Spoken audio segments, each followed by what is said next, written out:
Hi, I'm Dre Applewhite. Are you an online network jet setter? Do you tweet about your Facebook status while listening to music on Pandora? Have you noticed your friends that you'll only talk to 140 characters at a time? Then you got your finger on the pulse of online social media. For this assignment, I have 5 minutes to tell you some things, pros and cons of social media. Just 5 minutes. That's definitely been a challenge for me because I consider myself an online media jet setter. Even my parents don't get 140 characters. For me, 5 minutes. Today I want to discuss 10 pros and cons about social media. First, I want to talk about the pros of social media. One is connections between friends. One of the cool things about social media networking site is that you start to see connections between friends you didn't realize you knew. You may discover that the friends you have different circles are also friends with one another. Your own social media can grow and you might get invited to many more parties. Now, that's definitely social media pro. All right, next up is social media in the classroom. Excuse me. Can prepare students for successful employment.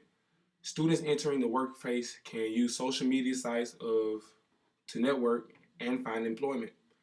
With LinkedIn, students can establish a professional web presence, post a resume, research target company or school, and connect with other jobs seekers and employers.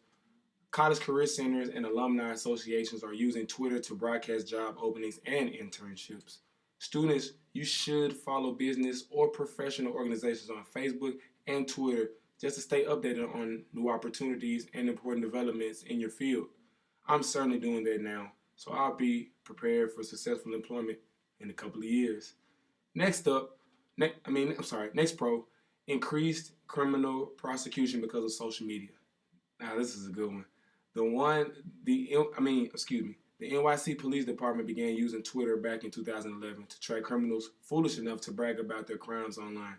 When the Vancouver Canucks lost in the Stanley Cup in 2011, the Vancouver fans took to the streets and rioted. But local authorities used social media to track and tag people involved.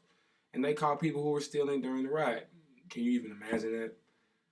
Next pro, students are doing better in school is another one.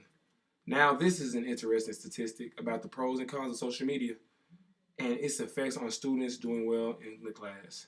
Students with internet access as a rate of 50% have reported using social networking sites to discuss schoolwork, and another 59% talk about instructive topics.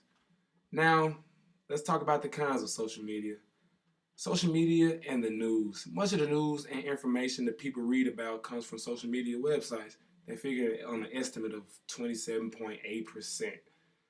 This figure ranks just under the print newspapers at 28.8%, greater than the ratio of figures of 18.8%, and far outspaces the figures for other print publications at just 6%. The next con, discouraging face-to-face communication. Some educators are concerned that while real-time digital stream may create a safe harbor for students who are comfortable expressing themselves, students are missing valuable lessons in real-life skills, social skills, excuse me. Students may find themselves at a disadvantage during college, admission, or job interviews when they need to command attention and deliver a important message. At social gatherings and a personal relationship, students need to be able to effectively express themselves and connect with others. Another con, better quality of life. Now, if you want to talk about pros and cons of social media, take a close look at the support groups on Facebook.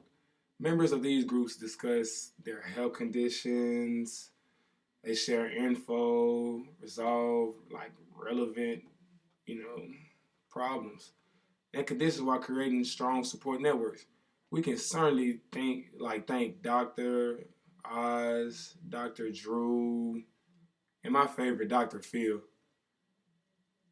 As Dr. Oz says at the end of every story or the television show, in case you missed it, you should always know that good tends to outweigh the bad, particularly if you're careful about the way you use social media. Without a doubt, the best reason to join any social networking site is that it lets you make connections with other people. You can use social media sites to stay up to speed with your friends and what they're doing. We can continue to debate the influence that social media has on today's society. The reality is that our tech savvy generation conducts much of their life through social media channels. Not surprisingly, they are used like during YouTube, Facebook, Twitter as tools for learning and collaboration. They expect the campuses will follow suit. Also, our tech parents and grandparents are catching on the value of social networking, if for no other reason to keep up 140 characters.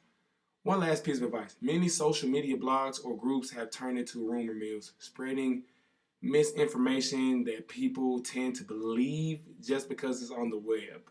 Before you believe it, know the numerous pros and cons of social media. Social media is a great way to connect with friends or relatives, but do you really have to send them pictures of what you ate for breakfast?